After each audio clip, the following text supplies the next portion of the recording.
I am kind of aware that I do look like a space alien with this lipstick, but it matches my dungarees, so we're rolling with it.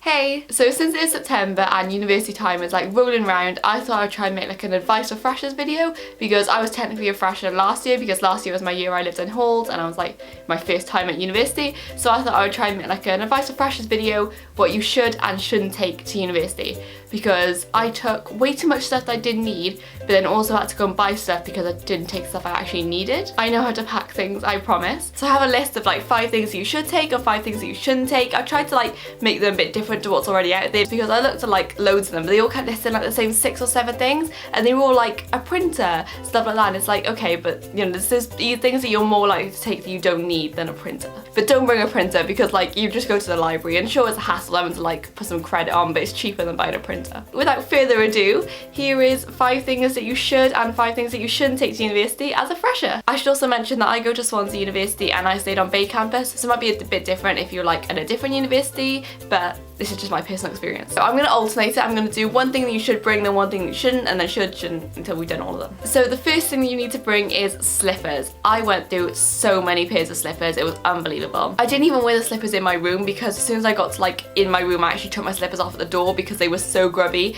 But I used to wear them around like the halls and in the kitchen because the floors were disgusting. Disgusting! And it wasn't even us being like typical grubby uni students. Like, we used to have a cleaner that came in every week, Miss you Anne. She used to mop the floor, and we used to mop the floor like once a week or whatever, and we used to put like so flora on it and bleach, and it just, we couldn't lift the stickiness. It was honestly vile. Whenever I would go to the kitchen, I would always wear slippers, because then I could just wear my slippers into the kitchen and then take them off as soon as I get back to my room, and my socks wouldn't be dirty. And we also kind of had like an unwritten rule, like do not wear your slippers on someone's bed, because everybody's slippers were just absolutely like bogging. I only bought my slippers from Primark. I like those ones, you know, they're like socks. No, not like socks, but they kind of like slip on your feet and they have like a Disney character on. Big fan of them. Everywhere I went that wasn't in my room, I had my slippers on. So you definitely get your wear out of them. So I wouldn't say like buy some expensive ones, because they're just gonna get absolutely ruined. So our first thing that you shouldn't bring is an iron. Now this is really fucking rich coming from me, because I didn't do a single piece of washing when I was there. My mum did my entire washing. She ironed it for me. She,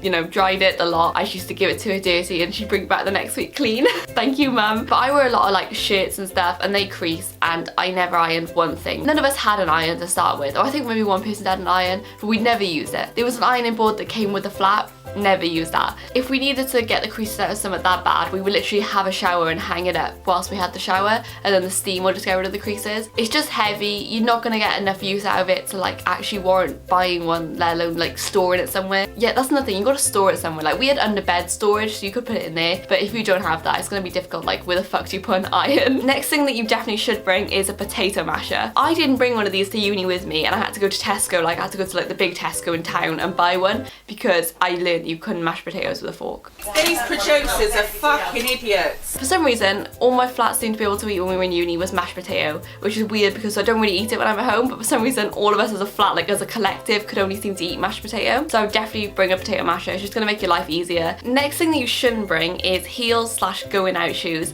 When I went to uni, I literally bought like 3 pairs of heels. Actually, I bought way too many pairs of heels. I bought 2 pairs of normal heels and a pair of heeled boots, and then I also brought down like 2 pairs of like vintage Mary Janes, but they were for like an event, but I only wore them once. I bought like 5 pairs, and I think I wore heels twice. One time when we went to Slug and Lettuce, and then I wore them once when there was a Pride prom, and those weren't even proper heels. They were like my vintage Mary Janes. But the Pride prom was great, so like I'd recommend bringing heels for that. You will not wear heels on night out.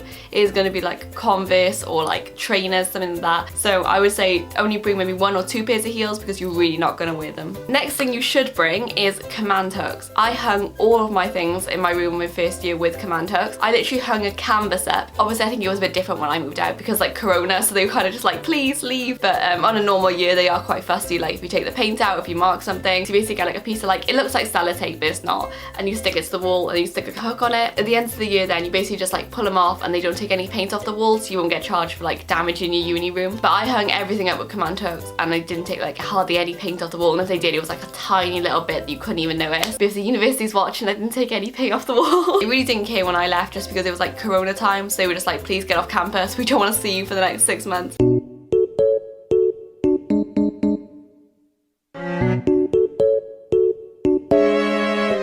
Next thing you shouldn't bring is your own toaster and kettle. Basically, some flats have a toaster and kettle, mine didn't, we had to buy them ourselves, but no flat needs 8 toasters and kettles. We met each other in a group chat before we went and we kind of agreed who was going to buy what. Like I bought a toaster and one of my other flatmates, they bought a kettle, and we all kind of just like shaded out that way. Don't buy anything expensive because once again, like the slippers, it is going to get absolutely decimated. We were only there 6 months because we only lived September to March until we got kicked out because Coronavirus!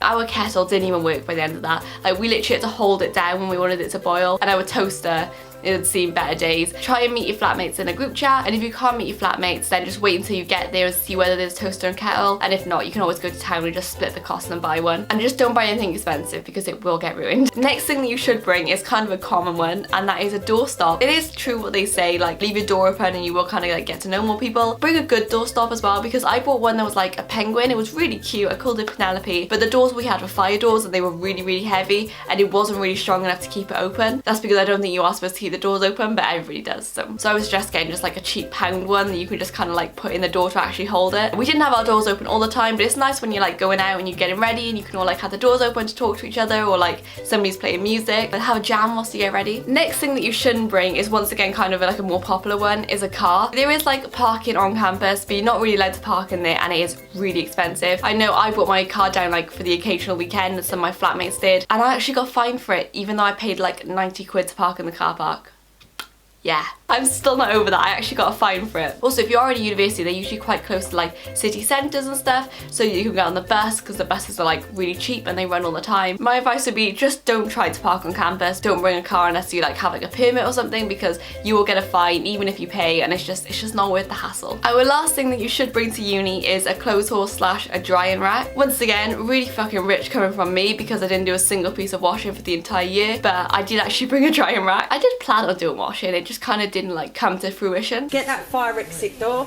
I'm off. Basically, all my flatmates who did their own washing, they came back from the laundromat always complaining that the dryer hadn't dried their clothes properly. Bring a drying rack just in case that does happen to you and you have somewhere to dry your clothes. This is actually a bonus item that I completely forgot to write down. The straws. So I brought paper straws with me to uni, and they were so helpful because everyone was like, can I have a straw, can I have a straw? And if you have metal straws, you have to try and wash them and like find them. And the final thing that you shouldn't bring to uni, this one is kind of controversial, I'm not gonna lie, is a toasty maker. I bought a toasty maker, and so did another one of my flatmates because she used to be vegetarian, so we kind of like one when you were allowed to put meat in and the other one you weren't. I honestly think this toasty maker got used, like my one, I honestly think my toasty maker got used about 5 times for the entire year. The problem was it just kind of sat on the counter. Nobody wanted to wash it after they used it, myself included. It took ages to heat up, so nobody ever used it, and it kind of just sat there collecting dust for the year. Unless you really think you're going to use one, don't bother. And also, somebody in your flat probably will, and they'll be willing to let you use it. Everyone was allowed to use mine, but just nobody wanted to. That was my 5, well technically 6 things that you should and 5 things that you shouldn't bring to uni. I hope this helps some of you guys who are going to uni, and don't stress because it's not actually as scary as it seems. And I will see you very soon with another video. Goodbye!